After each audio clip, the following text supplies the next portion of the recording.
제가 이번에 새 아파트에 입주한 기념으로 로봇 청소기를 하나 샀습니다.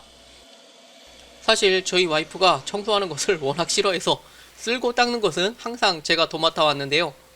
저도 이제 나이가 들어감에 따라 무릎도 아프고 팔다리도 쑤셔 큰맘 먹고 장만했고, 제가 구매한 제품의 장단점과 로봇 청소기를 구매하기 전 반드시 알아야 할 사항을 몇 가지 말씀드려 보도록 할게요.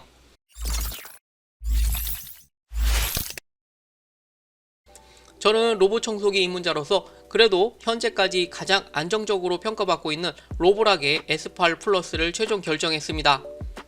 제가 이 제품을 선택한 이유는 2016년부터 꾸준히 로봇 청소기를 만들며 진보한 역사가 있기 때문인데요.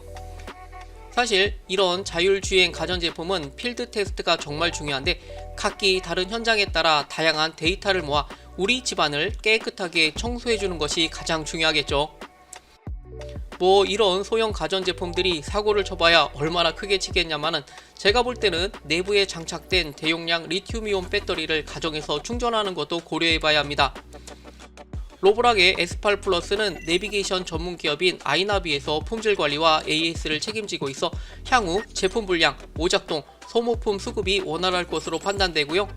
다시 말해, 이런 종류의 전자제품은 변수가 많이 생길 수 있어 소프트웨어나 하드웨어적으로 안정되어야 하고, 고장 시 AS를 잘 받을 수 있어야 한다는 것입니다.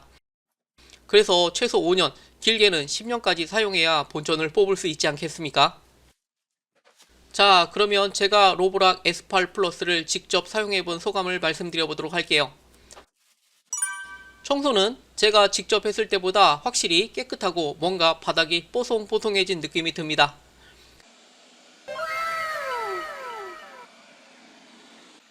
특히 소파와 침대 밑으로 기어들어가 쌓인 먼지를 깨끗하게 청소해주니 이건 정말 마음에 드네요.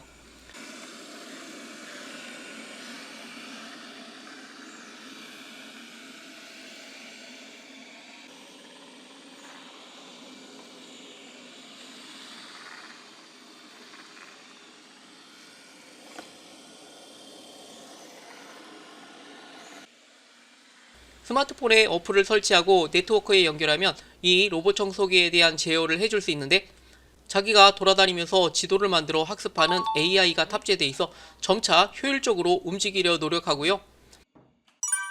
예약과 청소구역 설정, 흡입력 등 다양한 옵션을 선택하여 명령할 수 있어 참 편리하더라고요. 다만 35평 기준으로 1시간 10분, 저희 집 25평 같은 경우는 50분 정도 걸려서 성격 급하신 분들은 좀 답답하실 수 있을 것 같네요. 그래서 이걸 쳐다보고 있지 말고 사람이 없는 시간을 예약해서 청소를 시키면 좋을 것 같습니다. 스마트폰을 잘 쓸 줄 모르는 어르신의 경우는 그냥 전원 버튼 한 번만 눌러주면 청소를 시작합니다. 알아서 집안 구석구석 돌아다니며 청소를 해줍니다.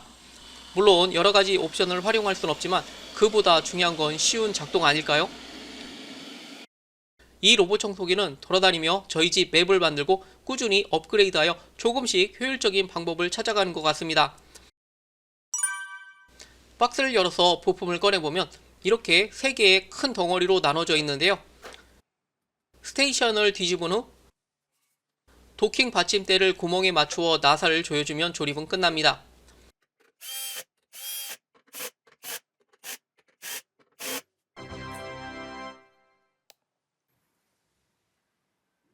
본체는 화이트 유광 본체로 디자인이 예쁘고 들어보면 상당히 묵직하네요. 플라스틱 바디와 마감 처리 상태가 국내 대기업 수준으로 완성도가 매우 높아 보이고, 본체 앞면에는 총 42종의 사물을 인식하여 회피하는 리액티브 3D 카메라가 장착되어 있어 청소에 방해될 만한 것은 알아서 피해준다고 합니다. 그런데 생각보다 잘 피하거나 인식하지 않는 것 같네요.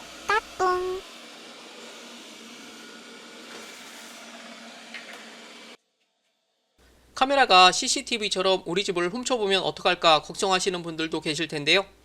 도킹할 때는 다행히 카메라가 안쪽으로 들어가게 만들어 안심해도 될 것 같습니다.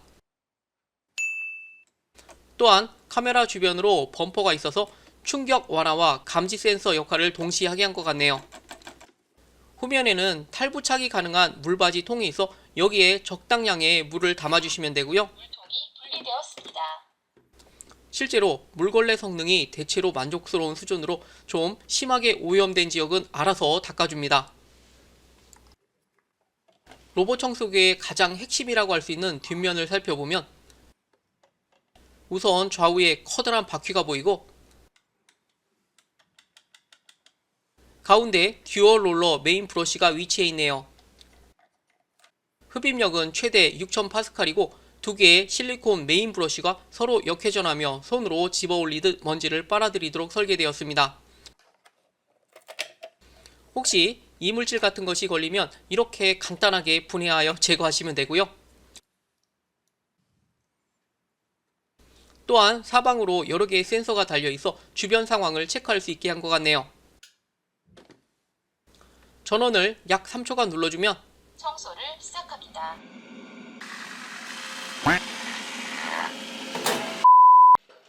이번에는 로봇 청소기를 구매하기 전 반드시 체크해봐야 할 포인트를 몇 가지 말씀드려 보도록 할게요.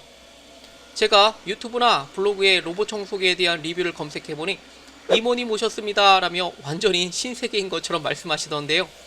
그건 솔직히 너무 오바라고 말씀드리고 싶네요. 로봇 청소기 하나만 사면 모든 청소를 다 깨끗하게 해줄 것 같다면 큰 착각이고 사용자가 좋은 환경을 만들어줘야 하는데 첫째로 로봇이 잘 지나다닐 수 있도록 길을 만들어줘야 합니다. 지금 보시면 청소기가 의자 사이를 지나가려고 이렇게 고생하는 것 보이시죠? 로봇이 진입할 공간이 없으면 그 지역은 청소를 못하게 되므로 방해가 될 만한 것은 미리미리 치워져야 구석구석 원활하게 청소를 잘해줍니다. 또한 바닥에 양말, 케이블, 아이들 장난감 같은 것이 널브러져 있지 않게 신경 쓰셔야 하는데요. 특히 나사, 비닐봉지, 끈, 선 같은 것들이 청소기에 빨려 들어가면 장비를 멈추게 할 뿐만 아니라 고장의 원인이 되므로 주의하셔야 합니다. 두 번째로 집안에 방 문턱이 없어야 합니다. 요즘 신축 아파트는 대부분 문턱을 없앴는데 예전에 만든 주택이나 구축 아파트의 경우는 이런 방 문턱이 있는 집들이 많죠. 다행히 좀 낮은 경우는 상관없지만 높은 경우는 로봇 청소기가 진입을 못하게 되어 일일이 손으로 옮겨줘야 하는데 과연 이게 맞을까요? 결론을 말씀드리자면 로보락의 S8 플러스는 나름 꽤 쓸만한 아이템은 맞는 것 같습니다. 위에서 말씀드린 대로 사용자가 로봇 청소기를 잘 활용할 수 있다면 청소라는 노동에서 어느 정도 벗어날 수 있는 거죠. 이 영상을 보시고 필요하겠다 싶은 분들은 고정 댓글이나 더보기를 클릭하셔서 하나씩 장만하시면 될 것 같고 도움이 되셨다면 좋아요와 구독 부탁드릴게요. 감사합니다.